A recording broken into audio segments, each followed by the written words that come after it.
terjadi brain difference dan juga terjadi brain differentiation.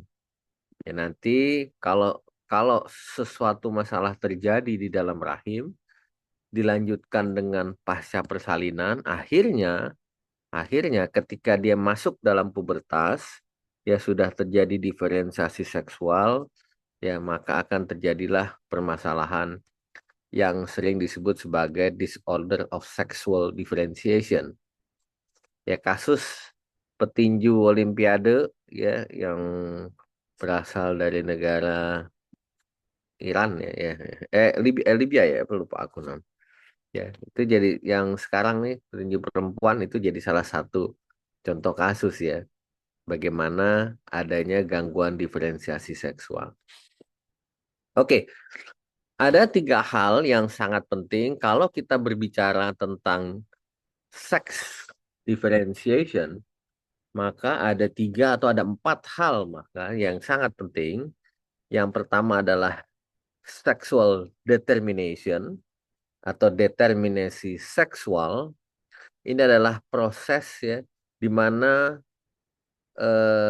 terjadi pembentukan testis atau ovarium yang ditentukan oleh seks kromosom atau kromosom seks ya. Tidak ditentukan oleh hormon atau dia hormonal independent. Yang kedua, kalau sudah ada sex determination, sudah jelas terbentuk kelamin gonadnya, apakah testis, apakah ovarium, terjadilah sexual differentiation atau diferensiasi seksual. Diferensiasi seksual ini sangat tergantung pada hormon. Ya, kalau dia gonadnya ovarium atau testis, yaitu akan menentukan apakah nanti ya alat-alat kelamin genitalia interna atau eksterna secara fenotype dia akan menjadi laki-laki atau akan menjadi perempuan. Dan ini sangat tergantung pada hormon, yaitu hormon laki-laki ya yang sering disebut sebagai androgen. Ya, jadi eh, kalau diferensiasi seksual sangat tergantung prosesnya pada hormon laki-laki atau testosteron dependent. Dan ingat, gonad yang menghasilkan hormon testosteron hanyalah testis. Ya, makanya ya kalau dia ada testis, ada hormon testosteron, terjadilah maskulinisasi dari genitalia interna maupun genitalia eksterna.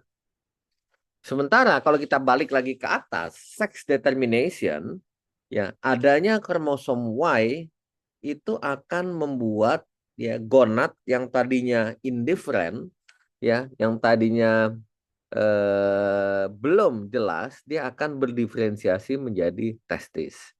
Makanya disebut sebagai Y makes you male. Kalau ada kromosom Y, maka sebagian besar gonadnya akan berdiferensiasi menjadi testis, dan kemudian sebagian besar genitalia interna dan genitalia eksternanya akan berdiferensiasi menjadi laki-laki. Ya, inilah yang sangat penting ya dua proses ya sex determination dan sexual differentiation. Yang ketiga, kita kenal diferensiasi seksual otak atau brain differentiation. Brain differentiation inilah yang nanti akan menyebabkan seorang manusia akan memiliki identitas gender ya sehingga dia orientasi seksualnya apakah menjadi laki-laki ataukah perempuan.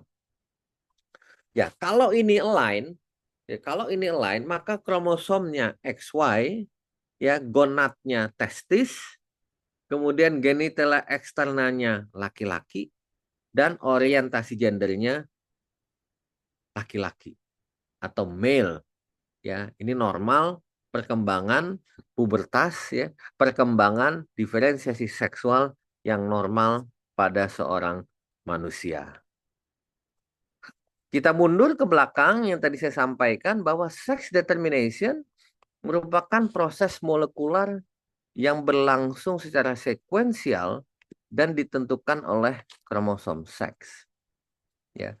Proses ini terjadi pada saat usia kehamilan seorang ibu mengandung ya ketika berusia 6 minggu, maka mulai terjadi migrasi sel-sel germinal primordial menuju urogenital ridge. Ini menjadi namanya potensial bipotensial gonad. Apakah dia akan menjadi testis? Apakah dia akan menjadi ovarium? Sangat tergantung dari kromosom seks yang dimiliki.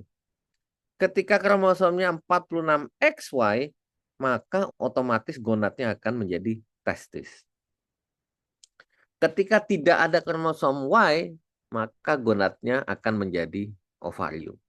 Inilah proses pertama dari diferensiasi seksual, yaitu sex determination. Ya, di mana lokasi kromosom Y atau mohon maaf, bagaimana kita bisa lihat di sini perbedaan kromosom X dan kromosom Y, ya teman-teman bisa lihat ya. Di kromosom Y ada sebuah gen yang sangat penting yang membuat individu itu ya memiliki testis yang berfungsi menghasilkan testosteron. Gennya disebut sebagai SRY gene atau dulu orang bilang TDF gene, testicular determining factor atau sex Y region. Ya. Jadi kalau ada kromosom Y dan ada SRY gene, maka testisnya akan berfungsi berkembang menjadi menghasilkan hormon testosteron atau hormon androgen. Jadi kalau individu yang memiliki kromosom Y dan ada SRY gene-nya, otomatis akan memiliki tampilan organ kelamin laki-laki atau fenotype laki-laki. Ini adalah proses-proses yang sangat penting di dalam diferensiasi seksual. Diferensiasi seksual pada laki-laki sangat tergantung pada hormon androgen. Sangat tergantung pada hormon testosteron. Ya, jadi jelas bahwa perkembangan organ genitalia baik interna maupun eksterna akan berkembang dengan baik kalau hormon yang disekresikan oleh testisnya normal. Kalau testisnya mensekresikan hormon testosteron ya dan ada SRY gene serta menghasilkan hormon testosteron, maka kemungkinan besar sex differentiation-nya akan berjalan dengan normal. Gambar ini menunjukkan bagaimana diferensiasi seksual pada seorang laki-laki. Ya, teman-teman bisa lihat kalau dia gonadnya testis, testis memiliki dua sel, yaitu sel Leydig dan sel Sertoli. Sel Leydig akan memproduksi testosteron. Ya, ingat testis hanya akan berkembang kalau kromosom Y-nya ada gen SRY. Kalau kromosom Y tidak ada gen SRY, maka walaupun dia kromosomnya XY, dia tidak akan berkembang testisnya. Sehingga bisa terjadi gangguan diferensiasi seksual. Yang normal, kalau dia ada sel Leydig, ada testosteron, maka ductus volf akan berkembang menjadi genitalia interna. Ya. Dan testosteron di perifer akan direduksi oleh enzim yang namanya 5-alfa reduktase sehingga dia menjadi dihidrotestosteron atau DHT, dan dihidrotestosteron inilah yang akan bekerja di reseptor testosteron di perifer sehingga semua sinus urogenitalis akan mengalami maskulinisasi, ya terjadilah genitalia eksternal laki-laki. Ya skrotum yang menutup labia skrotal fusion sehingga menjadi skrotum, falus memanjang menjadi penis, ya terjadilah fenotipe laki-laki. Sel yang kedua di testis adalah sel Sertoli. Kalau ada sel Sertoli, maka akan diproduksi hormon yang namanya AMH atau anti-Mullerian hormone, ya, atau dulu orang menyebutnya MIS, Mullerian inhibiting substance. Adanya anti-Mullerian hormone atau Mullerian inhibiting substance akan meregresi ductus Muller. Oleh karena itu, pada individu dengan kromosom seks XY, ada gen SRY, testis berkembang, tidak mungkin ada rahim, tidak mungkin ada uterus. Karena uterus, ya tuba falopii, vagina, itu semua berasal dari ductus Muller. Dia semua akan regresi karena adanya Mullerian inhibiting substance, karena adanya anti-Mullerian hormone yang dihasilkan oleh sel Sertoli yang ada di testis. Ya lihat, teman-teman bisa lihat ya testosteron yang akan diubah menjadi dihidrotestosteron oleh enzim 5 alfa reduktase sehingga lihat semua berkembang ya falus berkembang menjadi penis, labia skrotal fusion menutup menjadi skrotum, ya berbeda sama sekali dengan apa yang terjadi pada female ya kalau dia tidak ada testis, tidak ada testosteron. Ya. Kita bisa lihat di sini bagaimana secara waktu window ya kita lihat secara embriologi bagaimana perkembangan seksual diferensiasi seksual pada laki-laki. Tadi saya sampaikan bahwa migrasi sel-sel germinal primordial germinal cell itu akan bermigrasi mulai pada minggu 4 sampai minggu ke-6 dan di sini akan terbentuk gonad. Ya, aktivitas sel Sertoli dan sel Leydig, lihat Sertoli akan terjadi di minggu ke-6, ya sel Leydig akan terjadi di minggu ke-8 ya sehingga barulah terjadi sini kita lihat pada minggu-minggu ke-8 ductus Wolff berkembang, diferensiasi genitalia eksterna, penurunan testis, genitalia eksterna berkembang sampai minggu ke-15. Minggu ke-8 dan minggu ke-15 inilah ada yang disebut sebagai window of susceptibility. Ini adalah periode yang sangat sensitif, bagi seorang ibu hamil ketika dia mengandung. Ya, ini adalah periode diferensiasi seksual pada janinnya antara minggu ke-8 sampai minggu ke-15. Sehingga harus sangat berhati-hati nanti kalau Anda bekerja di layanan primer sebagai family physician. Ketika pasien Anda, keluarga Anda, ya ada yang sedang hamil antara minggu ke-8 dan minggu ke-15 harap berhati-hati. Apalagi kalau janinnya kromosomnya XY, ingat diferensiasi seksual pada janin laki-laki yang membutuhkan testosteron, ya. Kalau dia terjadi sesuatu, ya misalkan dia mengkonsumsi obat-obatan ya, yang meningkatkan testosteron atau sebaliknya mengkonsumsi obat-obatan yang tinggi hormon estrogennya bisa terjadi disorder of sexual differentiation ya harus sangat berhati-hati. Begitupun kalau jenis kelaminnya perempuan, nanti kita lihat ya. Perempuan itu hormonal independent. Diferensiasi seksual pada perempuan tidak boleh ada hormon androgen. Kalau seorang ibu mengkonsumsi obat-obatan pada minggu ke-8 sampai minggu ke-15 yang mengandung hormon testosteron, sedangkan janinnya adalah perempuan, hati-hati. Terjadilah disorder of sexual differentiation. Oke.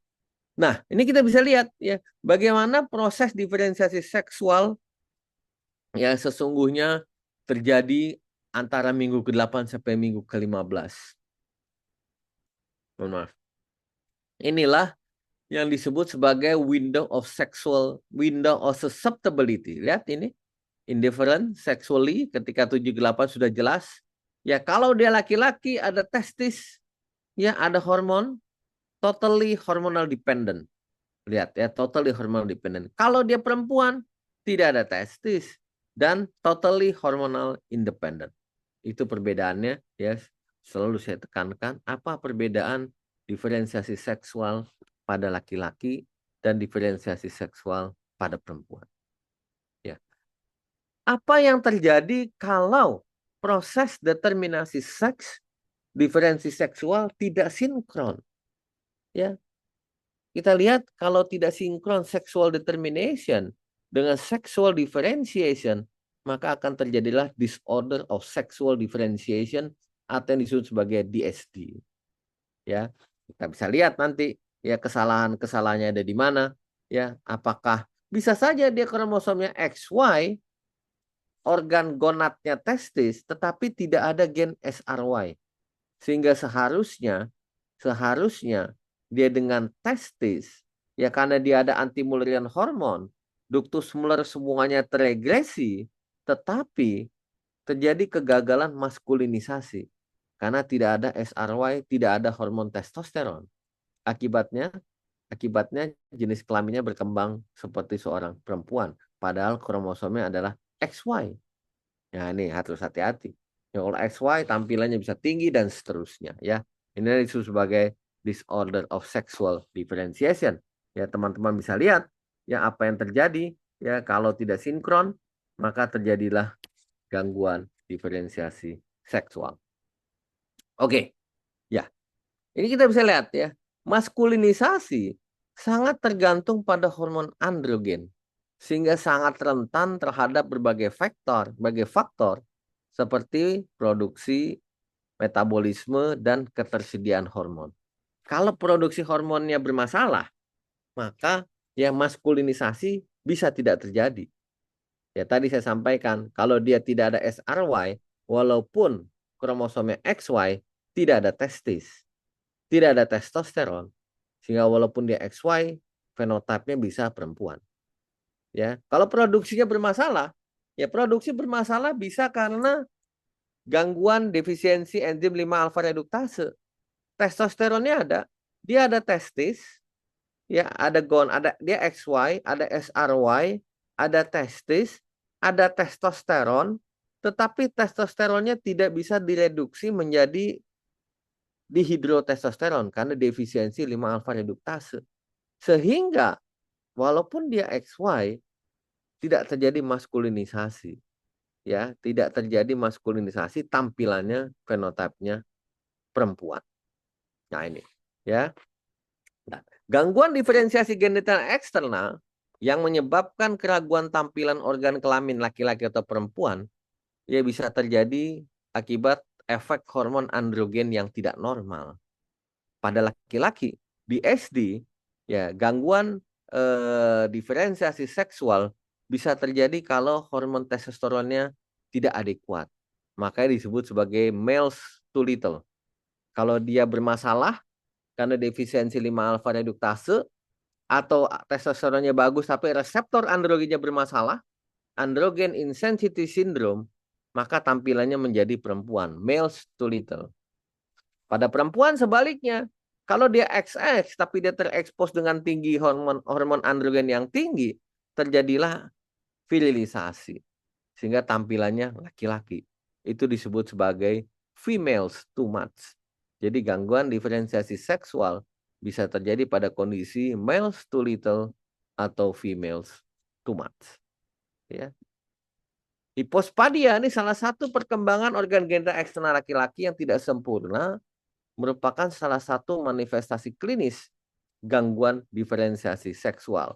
Ya biasanya pada kasus-kasus androgen insensitivity syndrome atau sindrom insensitivitas androgen, ya selain tampilannya berubah menjadi perempuan, ya juga ditemani dengan adanya hipospadia.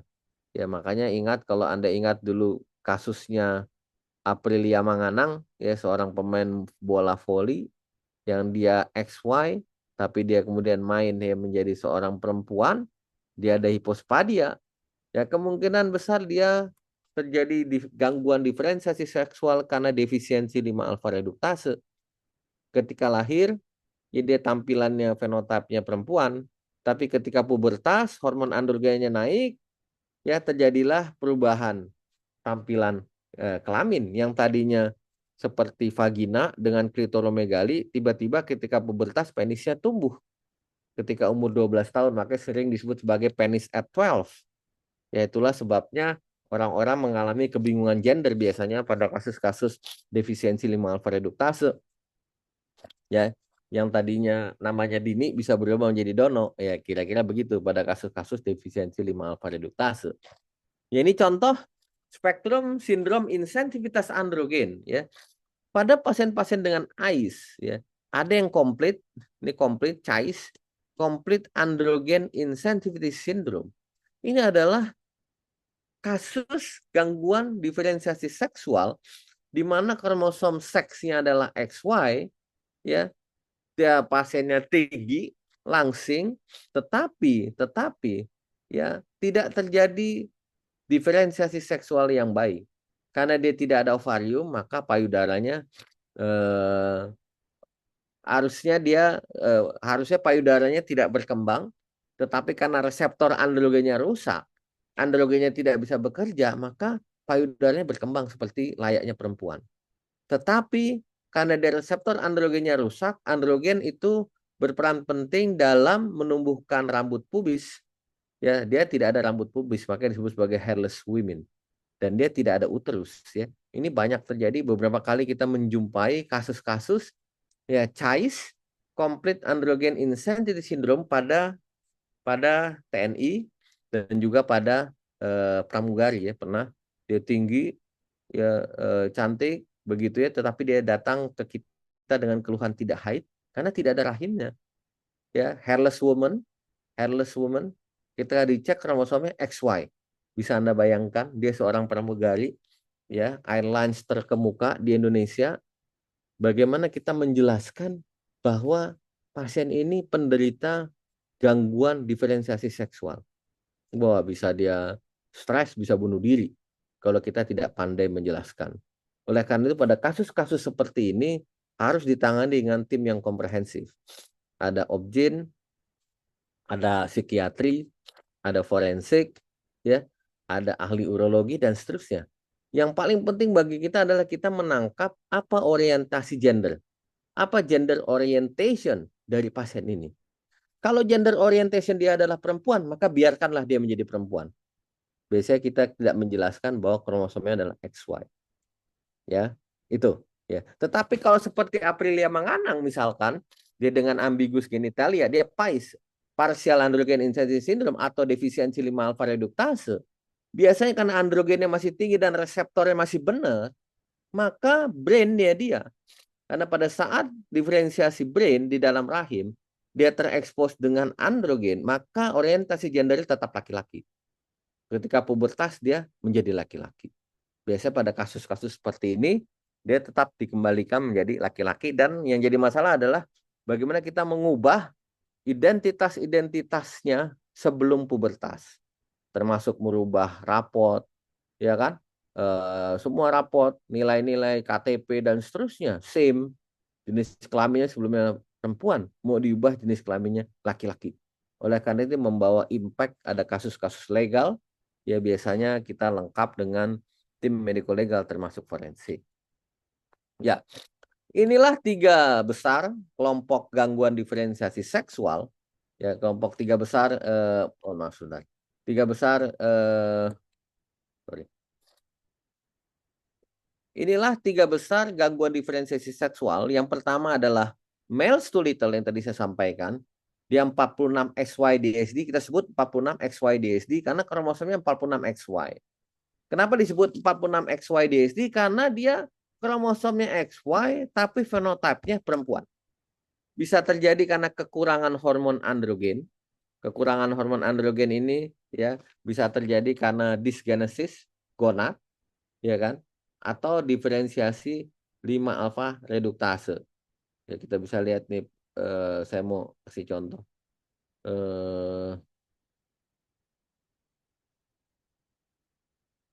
Siapa namanya kok aku lupa yang si ini ya. Ya. Iman Khalif ya, Iman Khalif ya. Iman Khalif. Ini petinju ya, ini yang lagi di ini kan eh ya Iman Khalif ini petinju Italia.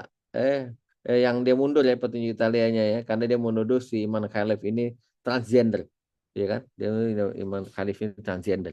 Ya, Iman Khalif ini kita nggak tahu ya.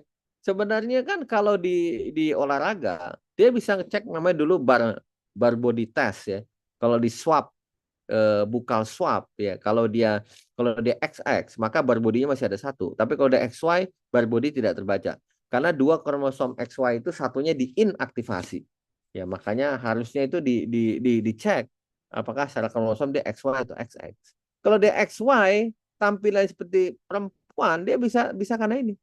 Bisa karena dysgenesis gonad ya, SRW gene-nya nggak ada. Walaupun dia SY, gen SRY-nya nggak ada. Disebut sebagai Swyer syndrome. Atau defisiensi 5-alfa reduktase. Ya, dia tidak bisa diubah menjadi dihidrotestosteron. Atau reseptor androgennya rusak. Ya, sindrom insensitivitas androgen atau AIS. Ya, ini harus dicari ya. Atau yang kedua, lihat nih females too much. Kelainan yang kedua nih females 46XX DSD. Ini biasanya perempuan tapi tampilannya seperti laki-laki. Bisa karena minum obat yang memiliki efek androgen, atau ada tumor yang memproduksi androgen, atau defisiensi enzim 21 hidroksilase. Ini adalah yang mengubah eh, progesteron ya kolesterol menjadi kortisol, yang menjadi mineralokortikoid dan glukokortikoid. Kalau dia defisiensi maka nyebrang ke kanan akan diubah menjadi semua menjadi androgen sehingga hiperandrogen.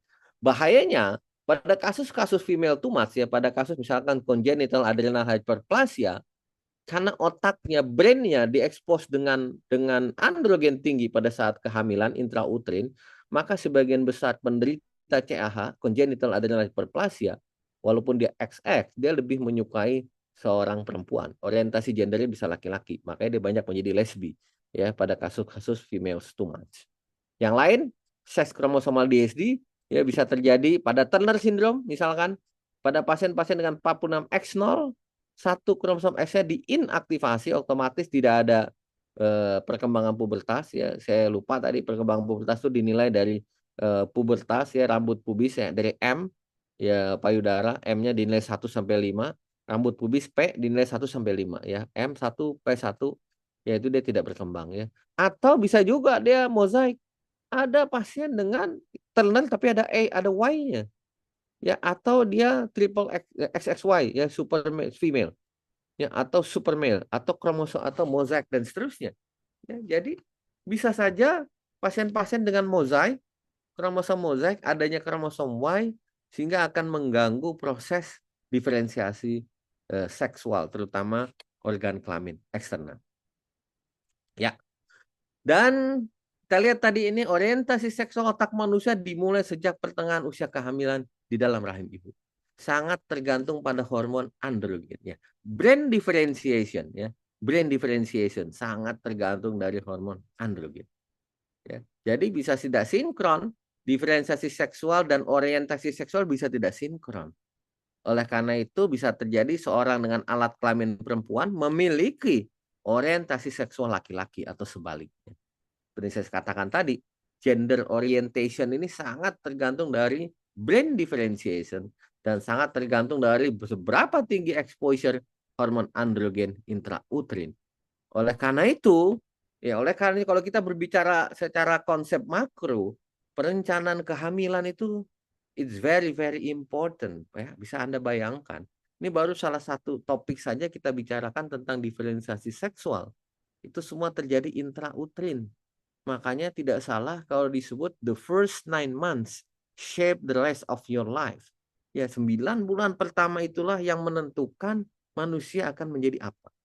Bahkan ke depan 9 bulan pertama ini seorang perempuan yang sedang mengandung, dia bukan tidak sedang mengandung anaknya saja, tapi dia sedang mengandung cucu-cucunya yang akan datang. Karena ini akan menentukan bisa 3-4 generasi ke depan. Ya, bagaimana perencanaan kehamilan yang baik ya, antenatal care yang baik ya. Ini konteksnya pada pagi hari ini kita sedang berbicara tentang diferensiasi seksual. Ada 3 faktor yang sangat penting. Faktor prenatal yang bolak-balik tadi saya sampaikan, ada sex determination, ada sex determination, ada sex differentiation, dan ada brain differentiation. Ya, lihat ini. Yang kedua, faktor pada saat anak-anak atau bayi. Lihat nih, sex assignment at birth. Ketika seorang bayi lahir, kalau nanti Anda menjadi dokter keluarga, family physician, ya Anda dituntut untuk melakukan judgment, ini anaknya laki atau perempuan. Judgment ini sangat penting, assignment ini sangat penting, karena begitu dijudge sebagai anak perempuan, maka otomatis orang tua akan mengasuhnya sebagai anak perempuan. Begitu dijudge sebagai laki-laki, orang tua akan mengasuhnya sebagai anak laki-laki. dan itu akan membuat child own body image. Ya, akan berpengaruh terhadap child core gender identity. Kalau dia meragukan, hati-hati. Ketika seorang bayi dilahirkan dan jenis kelaminnya meragukan, ini vagina atau penis kecil ya. Kok skrotumnya nggak jelas? Kok seperti skrotomegali, seperti klitoridomegali? Hati-hati. Pada kasus-kasus seperti ini masuk dalam kategori emergensi. Kita harus segera mengkonsultasikannya dengan tim yang komprehensif mengenai DSD dan jangan cepat-cepat menjudge, Bu, selamat anak ibu laki-laki, Bu, selamat anak ibu perempuan. Karena ini akan sangat berbahaya nanti ke depan tentang gender identity. Yang ketiga, factors at puberty. Ya, ketika pubertas semua berubah. Poros hipotalamus hipofisis ovarium kalau pada perempuan, hipotalamus hipofisis testis pada laki-laki dia akan aktif. Pada laki-laki akan memproduksi androgen dan itu akan sangat berbahaya. Ya, pada kasus-kasus males too little, ya akan terjadi perkembangan genitalia eksternal yang tadinya penisnya kecil, tidak ada penis, tubuh penis, penis at 12. Dan yang tadinya dia merasa perempuan karena dia gejolak androgennya naik, pubertas, brainnya ingat, memorinya dari laki-laki, dia berubah menjadi laki-laki. Terjadilah perubahan kebingungan gender. Hati-hati. Hati-hati. Ya inilah yang sering jadi masalah. Tidak banyak di Indonesia yang memahami dengan baik ya apa itu pubertas, bagaimana terjadinya pubertas, apa itu diferensiasi seksual, apa itu gangguan diferensiasi seksual. Dan ini sangat berbahaya. Ini sangat berbahaya. Oke. Ya, sebagai kesimpulan, bahan diskusi kita pagi hari ini, determinasi seks, sexual determination, and sexual differentiation adalah proses yang sangat penting, yang harus berjalan dengan sinkron. Ya, tidak sinkronnya determinasi seks dan diferensiasi seksual akan menyebabkan terjadinya disorder of sexual differentiation. Ingat itu. Dan keraguan tampilan organ kelamin laki-laki atau perempuan disebabkan oleh efek hormon androgen yang tidak normal. Kalau pada laki-laki males too little, pada XY. Kalau pada XX females too much. Ya itu aja ingat deh. Penyebabnya macam-macam. Derajat proses diferensiasi seksual bisa tidak sejalan dengan orientasi seksual. Ya, terjadilah kebingungan gender. Dan orientasi seksual seorang manusia sangat dipengaruhi oleh proses di dalam rahim. Ya, window of susceptibility 8-15 minggu. Sex assignment pada saat lahir, pola asuh pada saat anak-anak, dan proses pubertas, ya, serta dewasa. Jadi ini saya kira bahan yang bisa saya sampaikan, yang mudah-mudahan bermanfaat. Ya, saya kira ini sangat penting ketika Anda nanti bergerak di layanan primer, apalagi kalau nanti Anda bergerak menjadi seorang family physician. Baik, terima kasih. Selamat pagi. Assalamualaikum warahmatullahi wabarakatuh. Silakan kalau ada diskusi boleh.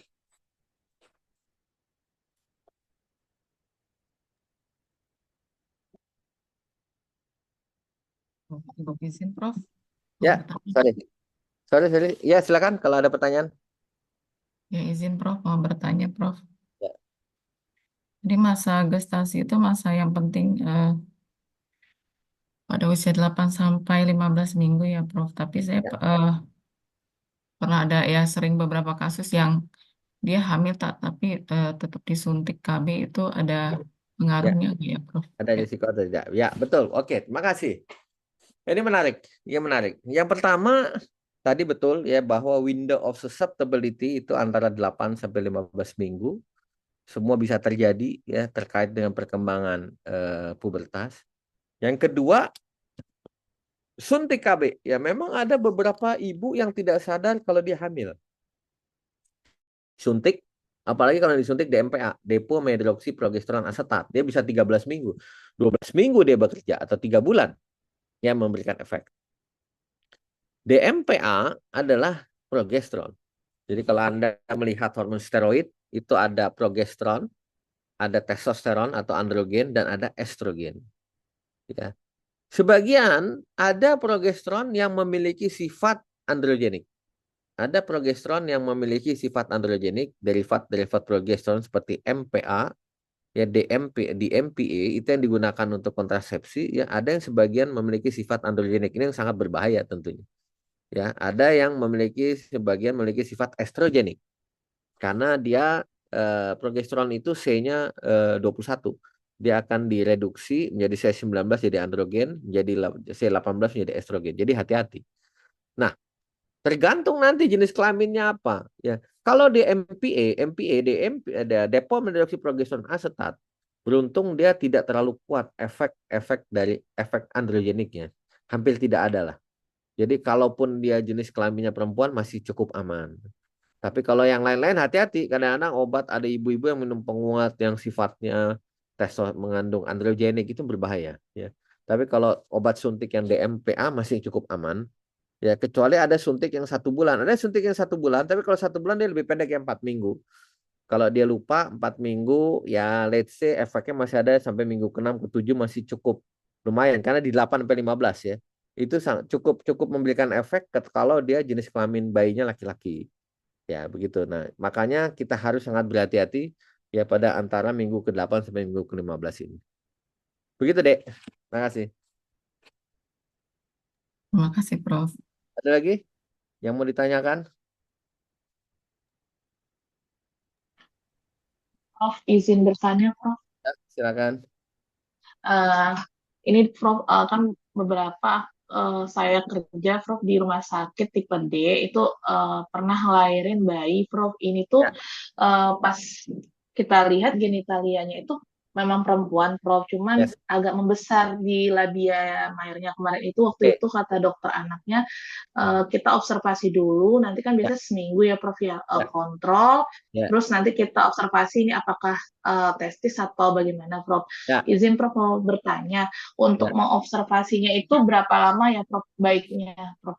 Ya, ya, baik, baik, ya.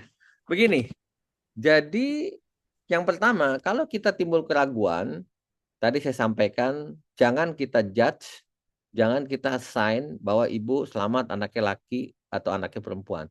Bu, mohon maaf ya, berdasarkan pemeriksaan kami, ya kita memerlukan pemeriksaan lebih lanjut ya untuk menentukan eh, jenis kelamin anak ibu ya, karena ada beberapa hal yang harus kita lakukan pemeriksaan. Jelaskan aja seperti itu ya. Eh, kita melakukan ini supaya nanti ke depan penanganannya lebih baik. Nah, segera nanti biasanya rumah sakit, kalau tipe B harusnya sudah punya ya tim DSD komprehensif, penanganan DSD multidisciplinary. Biasanya kita akan diskusi tuh di desk itu, kita akan diskusikan ya apa yang harus kita lakukan. Ya tentu di report ya gambarnya, jenis kelamin apa, tampilan genital eksternal seperti apa, ya riwayat ibunya hamilnya seperti apa tuh bisa dieksplor lebih lanjut ya. Kemudian biometri bayinya lahirnya seperti apa dan lain-lain dicari.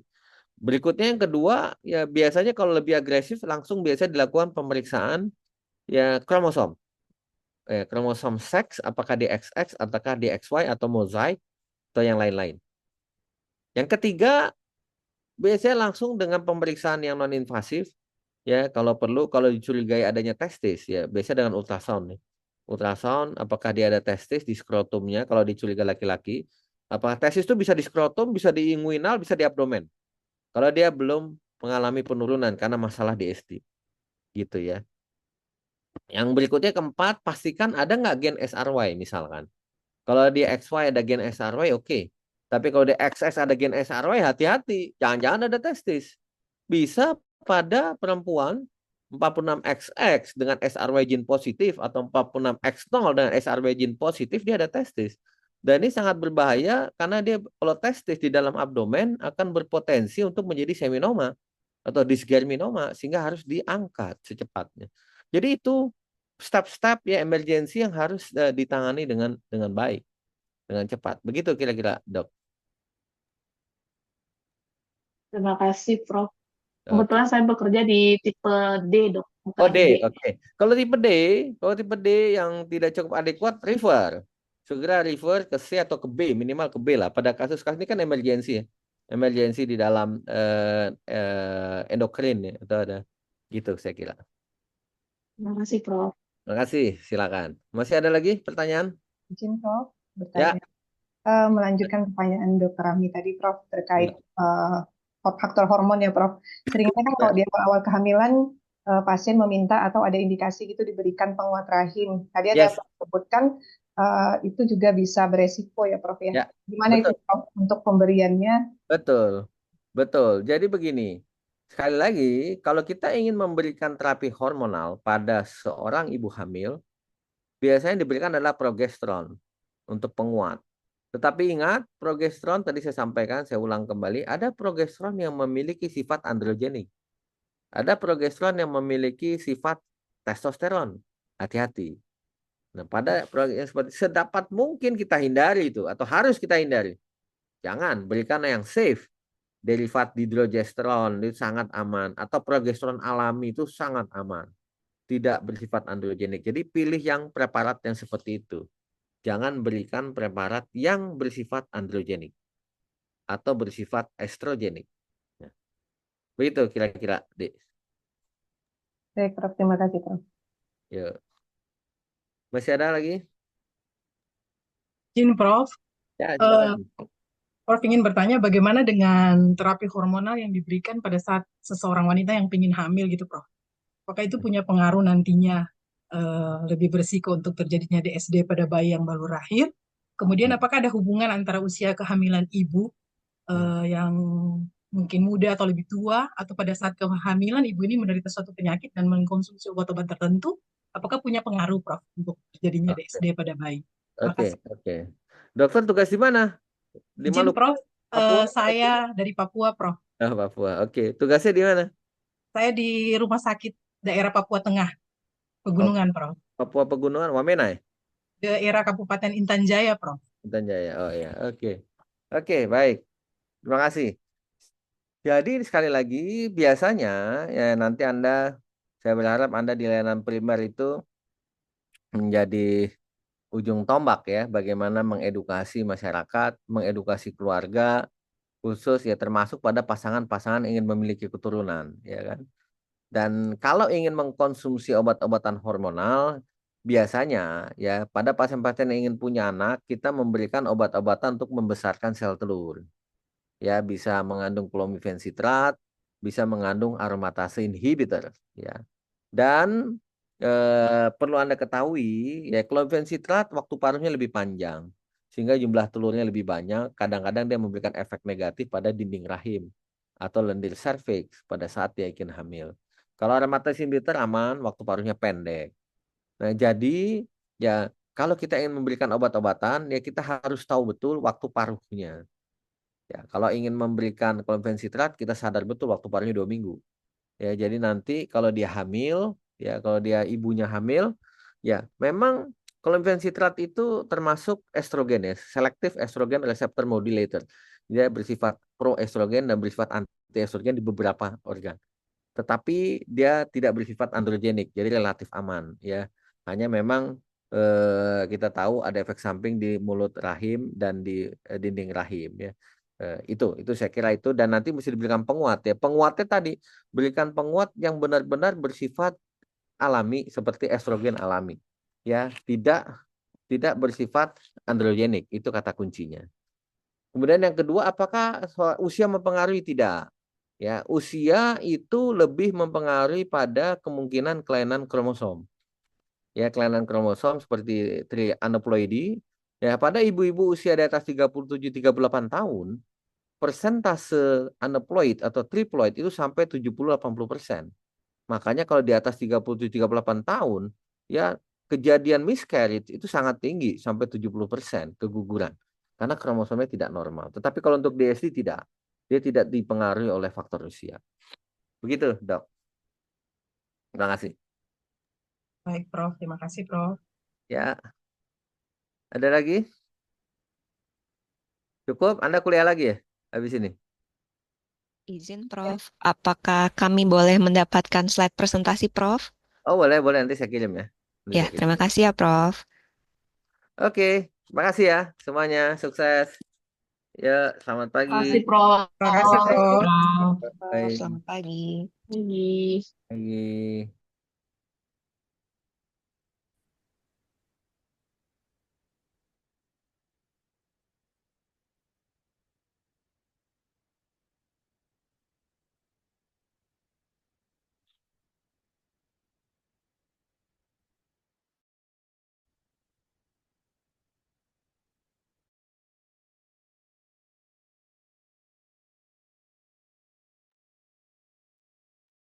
Ada yang moto tadi. Kita plenonya jam 10 kan? Iya. Tadi udah difoto belum kita ya untuk absen? Udah. Ada di grup, Kak. Oh ya, oke, belum ya. Udah aku foto. Terima kasih, Kak Rika. Sama-sama. Nanti siang bantuin ya, aku lagi OTW. Luar biasa, Kak. Rika sudah nggak tahu lagi sih. Oke.